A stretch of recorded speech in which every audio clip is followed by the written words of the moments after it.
Down through the ages, in all cultures and all countries, the belief has persisted that certain men are able to transform themselves into wild animals, into werewolves and were-tigers, that they prey upon domesticated stock and even upon other human beings.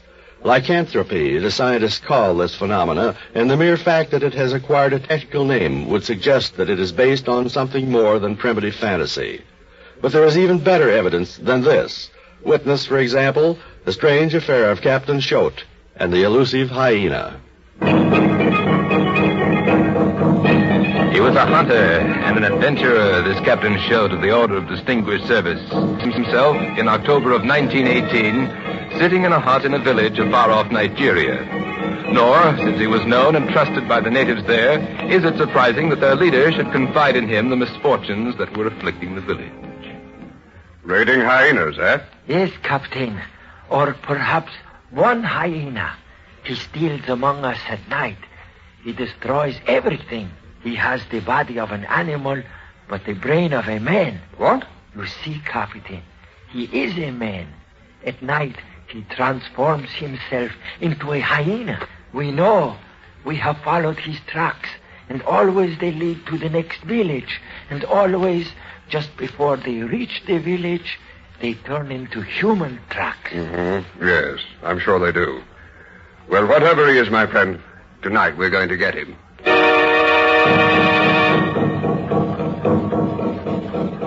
That night, in the company of the tribal leader, Captain Choate set out to hunt down the hyena.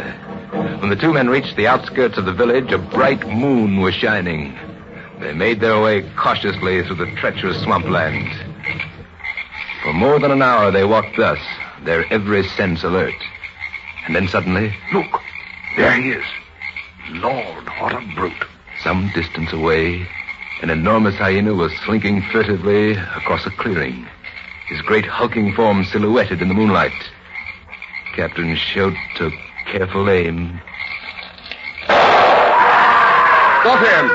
Come along, hurry! The two men rushed toward the clearing, but when they reached it, the hyena was gone. Oh, I could have sworn I hit him squarely in the head. There is blood on the ground here. What's that lying in the middle there? Why, it looks like a... By George, it is, a jawbone. Come along, let's follow his tracks. An easy trail to follow, for it was marked at regular intervals by great splotches of blood. It led directly to the neighboring village, and then it stopped abruptly. Exhausted and disappointed, they accepted the invitation of an aged villager to spend the night in his hut. When they awoke at sunrise, their host had vanished. He returned a few moments later in a state of great agitation. What has happened, my friend? It is Bano. Bano is dead. He was my neighbor. He was wise man and mighty hunter. The gods have cursed him with the sickness, eh? No, he was not sick. He was killed with gun. Someone fired it in his face. His jawbone was shot away. After that, the monstrous hyena never again was seen near the village. Nor did anyone ever learn the identity of the man who had killed the native Bano. That the animal and the man should have been one and the same creature is, of course, inconceivable.